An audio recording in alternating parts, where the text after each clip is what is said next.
Business centre বানাতে দেয়া হবে না বলে সতর্ক করেছেন বিশ্ববিদ্যালয় মঞ্জুরি কমিশনের চেয়ারম্যান অধ্যাপক ডক্টর এস.এম.এ. ফয়েজ।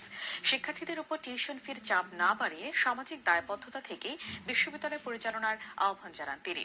এটিএন বাংলাকে দেয়া সাক্ষাৎকারে শিক্ষার মান উন্নয়নে উচ্চশিক্ষা প্রতিষ্ঠানে গবেষণার সুযোগ বাড়ানোর তাগিদ দেন ইউজিসি চেয়ারম্যান। বিস্তারিত জানাচ্ছেন একরামুল হক সায়েম।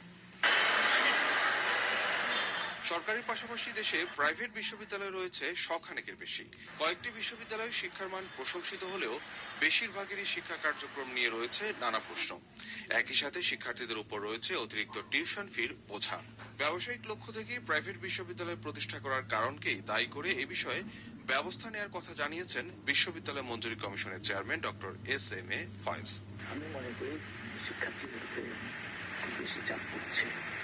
তারা হয়তো এটা মেনে নিচ্ছে, হয়তো তার জমি বিক্রি করে কিংবা অনেক কিছু দিয়ে স্যাক্রিফাইস করে তারা মেনে নিচ্ছে, বাবা আমার একটা যে ছেলেটাকে উচ্চশিক্ষিত করবো, কিন্তু সেই করতে গিয়ে হয়তো একটা পরিবারের খুবই ক্ষতি হয়ে যাচ্ছে। যারা প্রাইভেট ইউনিভার্সিটি সেক্টরে কন্ট্রিবিউট করার চেষ্টা করেছে বা কন্ট্রিবিউট করছে, তারা সেই কন্ট্রিবিউট করার জায়গাটাকে কিভাবে দেখছে?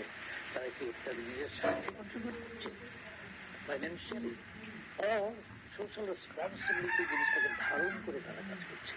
If it is a business centre, আমরা এটাকে কোনোভাবেই চলতে দেব না। তিনি মনে করেন সরকারি কিংবা বেসরকারি উভয় শিক্ষা প্রতিষ্ঠানেই গবেষণার সুযোগ খুবই সীমিত। একই সাথে অবকাঠামোগত নানা সংকটে নিশ্চিত হচ্ছে না শিক্ষার মান। গবেষণা আমরা পিছিয়ে আসি বলে এই অবস্থা। আদারওয়াইজ আরেকটা হচ্ছে facilities, other facilities, laboratory facilities, library facilities, শিক্ষা বেশি, এটার জন্যই গবেষণা সংশ্লিষ্ট। গবেষণা খাতে সরকারকে অনেক সুযোগ দিতে হবে বিশ্ববিদ্যালয়গুলোকে। প্রাইভেট সেক্টরেও গবেষণা এনকারেজ করার জন্য পিএইচডি প্রোগ্রামে ভাবছি। মান ও অবকাঠামোগত সুবিধা বিবেচনায় ক্যাটাগরি ভাগ করে বিশ্ববিদ্যালয়গুলোকে তদারকি করার কথা জানান ইউজিসির চেয়ারম্যান।